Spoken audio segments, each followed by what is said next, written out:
Let me tell you about my friend Jake. Jake graduated college with a 3.7 GPA and landed a nice job with about $55,000 a year. And by 25, he was completely broke. Not like the can't afford a vacation broke, like choosing between groceries and his car payment broke. And the scary part? When I looked at his finances, I didn't see someone who made bad decisions. I just saw someone who never learned. Nobody taught him, and nobody taught most of us. Now, do I know Jake personally?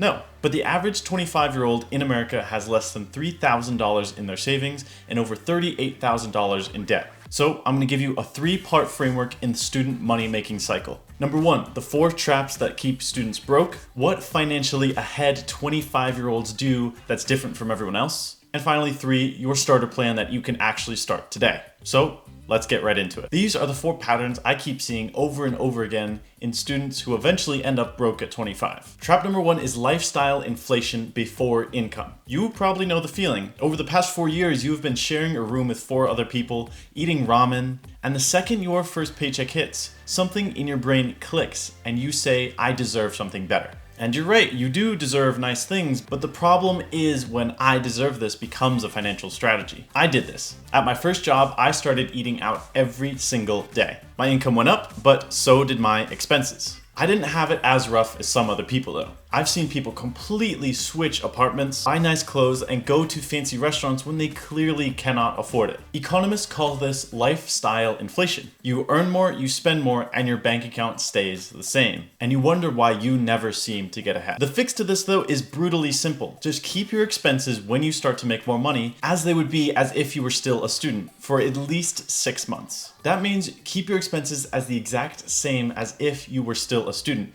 or at least as close as you can. Trap number 2 is student loans with no plan. Here's what nobody tells you about student loans. The minimum payment isn't allowing you to pay back your loan and help you get out of debt, but it's actually designed to keep you paying as long as possible. A $30,000 loan with an interest of 6.7%, paying minimums, you'll pay back a total of $47,000 by the time it's done. And many people are paying much more than that. You're essentially paying for 2 degrees in one. So before you graduate, sit down and take a look at your loans. Know the interest rates, know the monthly payment, know the payoff date, and then just plan to pay an extra $100 per month towards your debt so you can save yourself thousands of dollars. Trap number 3 is no emergency fund. A mistake I see many people make is, for example, their laptop died 3 weeks before finals. It's a $900 problem. And because they had nothing saved up, they put it on their credit card with 22% or more on interest. Something that cost $900 at the end of you paying it off would cost $1,200. That's what life without an emergency fund looks like. Every unexpected expense becomes a downward spiral of debt. Always expect for something bad to happen so that when it does, you are prepared for it. So before you do anything else, before investing, before paying off extra loans, just build a starter emergency fund for $1,000. Just $1,000 sitting in a savings account will protect you from 80% of the expenses that life throws your way. And then over time, then you can grow it to 3 months of living expenses. And trap number 4 is waiting to invest. This was one of them that I actually took advantage of when I was in high school, and I am super grateful for it. Most people say, I'll invest money when I start making more money. And then it'll be, I'll invest money when I stop paying debt. But then they don't start investing until they're 26. But by then you are missing out on massive amounts of money. If you invest $200 a month when you're 22, with an average annual return on the stock market of about 8%, which is being conservative, you'll have about $875,000 when you're 65 years old. Wait till you're 32 and that same $200 contribution with the same interest rate will yield you about $375,000. That 10-year delay cost you $500,000. But the way that you solve this isn't by investing massive amounts of money. It's simply by starting early. Even an investment of $25 a month matters. Seriously, if you're young, make the amount basically insignificant, but at least you're investing. My old personal finance teacher always used to say the best time to invest was yesterday, but the second best time to invest is today. Okay, now we're gonna head into what financially ahead 25-year-olds do differently. So we've dived deep into what broke students do. And if that's you, don't worry, because these are the lives of so many people. But now let's talk about the difference that separates the people that are actually doing super well for themselves at 25. Because I've seen the difference, and it's more specific than you might realize. Number one is that they treated their first job as a launch pad, not a lifestyle. Let's just say, for example, Sarah got a job at 23 making $62,000 a year. She kept her cheap apartment for 2 years, kept making her own coffee, kept driving her old clunker of a car, while everyone else was living their lavish lifestyles that weren't sustainable.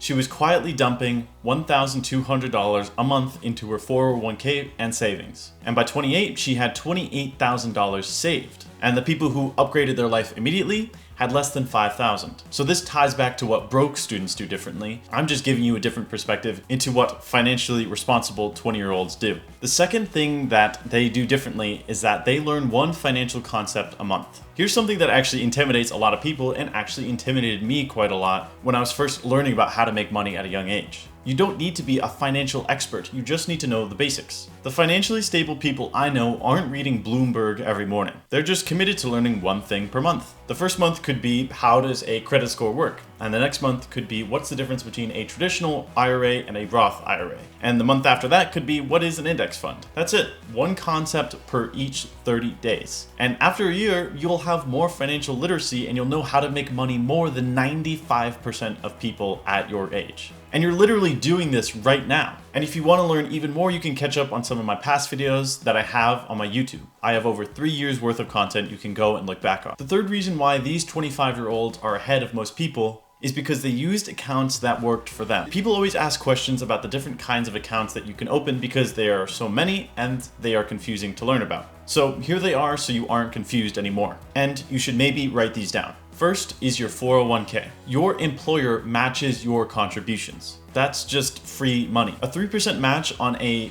$50,000 salary is just $1,500 that your employer is just giving you. It's just free money. So you should try to find a job that has one of these. Second is your Roth IRA. You contribute to this after tax dollars.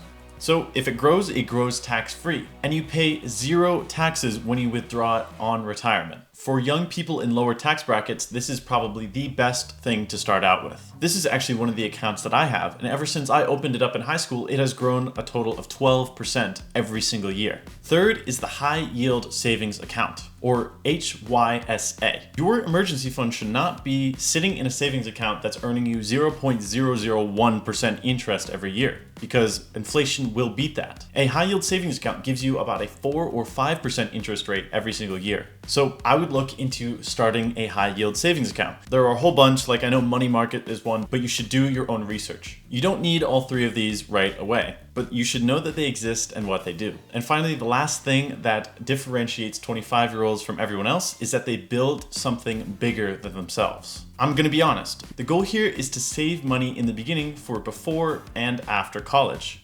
But what then? I would highly recommend starting your own business. There are so many businesses out there that you can start. It is actually crazy. I have personally started 4 businesses in my lifetime, starting from the age of 16. There are some that work and there are some that don't work. But I made enough to fully fund a gap year and not have to worry about money as much when I came back. You can make hundreds of thousands of dollars with this if you do it right while you're in college. I don't have enough time in this video to go over every single business that students can start while they're in college. But in my next video, I will deep dive deeply into that. I will put the link in the description below so you can start becoming financially free in high school, college, and beyond. Okay, part 3 of this video, your 3-step starter plan. All right, I don't want you to watch this video, feel motivated for 20 minutes, and then forget everything I said. So let's make this actionable. Here are the 3 steps that you can start this week, if not today. Step number 1, know your numbers. Most people have no idea what their monthly margin looks like. They know vaguely what they earn and vaguely what they spend, but they've never actually gone and done the math. So here's your homework. I've put a completely free budgeting guide down in the description below. Go open it and make a copy. Write down your monthly take-home pay for each month of the year, which is the money you make post-tax. Then download a credit card statement or just a bank statement and write down every single expense that you have. This could be rent, utilities, insurance, loan payments, anything. All of this is already in the spreadsheet in sections, and it already adds up at the end of the year. Don't worry. Edit the spreadsheet however you want to fit your yearly and monthly expenses. I made it by hand specifically for this video, so go down and check it out. So step 2 is opening one account this week. Don't try to do everything at once. Pick one account, open it, and put something in it. Even just $20. If you don't have an emergency fund yet, open up a high yield savings account. But if you don't know which one to open up, like I said before, a money market account is good to start out with, but you can also watch this video to learn more. If you have 3 months of monthly expenses saved, start a Roth IRA. Fidelity and Schwab both have 0 minimum starting amounts that you can start today. Put $50 in an index fund and you're officially an investor. And finally, step number 3 is learn how to start a business. This was the single best thing I have ever done in my life. If you love learning about business and you love solving other people's problems, plus you get paid for it, congrats, you are a born businessman. I love learning about all of that. So when I am building a business, it doesn't feel like work because I'm learning valuable skills and I'm helping other people by solving their problems. And I get to make money from that. Once again, I will go more in depth into that into my next video. So if it's already out, it'll be linked in the description below. So let me leave you with this. If you don't want to become a broke 25-year-old, then that's not your destiny. You're already watching this video, so you are already taking steps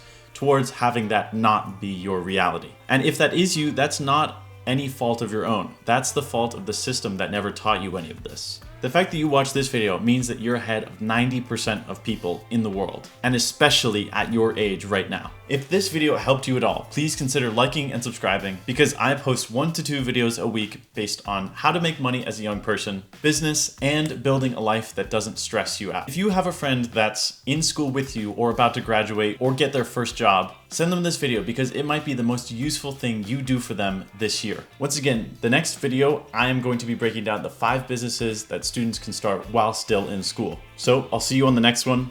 Bye-bye.